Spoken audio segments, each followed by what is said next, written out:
అయ్యా ఎందుకయ్యా దేవుడా నువ్వు బాధపడుతున్నావు? ఎందుకయ్యా మానవులమైనటువంటి మేము బాధపడట్లో అర్థం ఉందేమో కానీ దేవాది దేవుడమైనటువంటి నువ్వు ఎందుకు బాధపడుతున్నావయ్యా? ఎందుకయ్యా నీకు వేదన? ఎందుకు ఏడుస్తున్నావయ్యా? వివేకము కలిగి దేవుణ్ణి వెతికేవాడు కావాలట.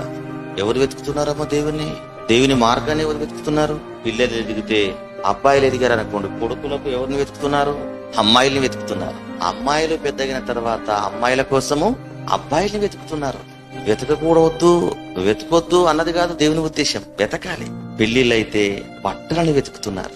అమ్మాయిలు దొరకపోతే మ్యారేజ్ బ్యూరోలో అమ్మాయిల కోసం వెతుకుతున్నారు. ఉద్యోగాలు వెతుకుతున్నారు, బంగారాన్ని వెతుకుంటున్నారు, చమరు సంపదలు వెతుకుంటున్నారు, ఖనిజ సంపదలు వెతుకుంటున్నారు. కానీ దేవుని మాత్రం వెతికేవారు ఎవరు లేరట.